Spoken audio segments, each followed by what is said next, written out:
Alors, 50 ans, je vais pas vous l'apprendre, ça fait un demi-siècle. Et donc, on va dire en gros que 50 ans, on arrive un peu à ce qu'on appelle le pic de nos contradictions internes. C'est-à-dire que, d'abord, le pays est très mal géré par des gens, paradoxalement, qui sont issus de la génération de la lutte pour l'indépendance, et sur des problématiques de base. C'est-à-dire quand on sait que la lutte pour l'indépendance a été déclenchée sur deux concepts, liberté et justice, on se rend compte que 50 ans après, bon, effectivement, on a mis la France dehors, on est indépendant, mais on a très peu de liberté et une justice qui ne fonctionne pas. Donc, on a une espèce de sentiment d'échec global.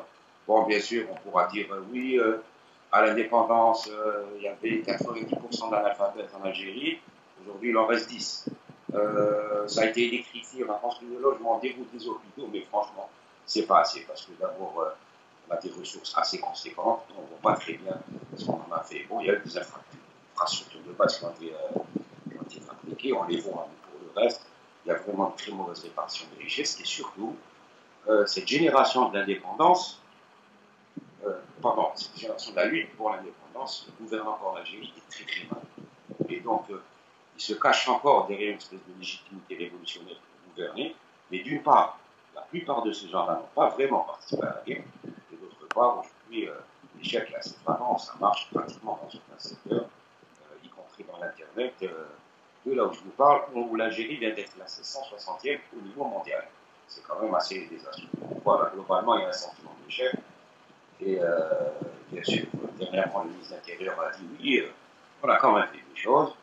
Il a dit un truc très intéressant. Il a dit pour les festivités du 50e, bon, je rappelle ce qui a été fait, c'est qu'on a fait quelques feux d'art chinois, feux d'artifice, il y a eu quelques concerts. Et le ministre de l'Intérieur a dit que c'est pas normal que les Algériens ne sont pas concernés alors qu'on a dépensé 700 millions de dollars pour l'événement, c'est-à-dire les festivités du 50e. Et notre ami Kamel Daoud, que l'on salue par ailleurs au passage, avait fait une très bonne chronique dans un journal, enfin son journal algérien, où il disait le ministre de l'Intérieur se demande pourquoi on ne l'aime pas alors qu'on a mis 800 millions de dollars. C'est comme si on demande à quelqu'un il faut que tu m'aimes de force parce que je t'ai offert des cadeaux. Mhm.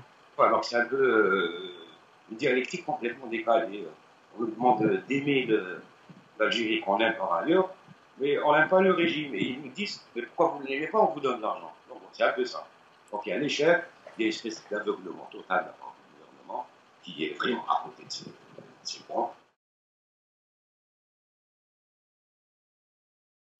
Alors ça aussi c'est un paradoxe, on est un pays très jeune, et en parallèle, il y a une espèce d'oligarchie, gérontocratie au pouvoir, où on va dire la moyenne d'âge du gouvernement, c'est 70 ans. Déjà, c'est un paradoxe. Les jeunes se sentent évidemment décalés par rapport à cette fausse représentativité. En même temps, ils aiment leur pays, ils n'aiment pas simplement ces déclarations officielles parce qu'elles sont très artificielles, qui manquent de voix, très démagogiques, très populistes. Il n'y a pas de fond en fait. Ok, il y a de l'argent, il y a des feux d'artifice, mais il n'y a pas de. Je rappelle que dans le feu d'artifice, il y a artifice. Bon, il faut rappeler une chose, hein. Contrairement à ce qu'on pense, les Algériens préfèrent la droite. Hein. Enfin, je parle du régime algérien, parce que la gauche, c'est un peu compliqué, je veux dire, rapidement, comme ça. François Mitterrand était ministre de l'Intérieur pendant la guerre d'Algérie. C'est lui qui a signé en tant que garde des Sceaux. Il a été ministre de la Justice, je m'excuse. L'exécution de beaucoup de militants indépendantistes. Donc, on n'aime pas beaucoup la gauche ici. Hein. La gauche est un peu nostalgique, un peu entaché, on va dire, la droite, qui est devenue par la suite une espèce de monstre froid. L'Algérie officielle est beaucoup plus proche des thèses un peu gaullistes comme ça. Ok. Donc, ça ne veut pas dire, effectivement, le bon sentiment des à gauche. Mais ça ne veut pas dire que l'Algérie aime la gauche française, le PS, il y a plus complexe. Hein, il y a d'abord ce soutien à Israël indéfectible. Il y a son rôle pendant la guerre d'Algérie, où on rappelle que Mitterrand avait été de ceux qui avaient voté les pouvoirs spéciaux pour l'armée française. Donc, dans les opérations de pacification. Donc, la gauche était un peu entachée sur ça. Et je me rappelle aussi, oui, Mitterrand et la gauche en général, quand les islamistes ont gagné les élections en 92, je le rappelle pour les téléspectateurs, on dit les téléspectateurs sur Internet, les Skypers.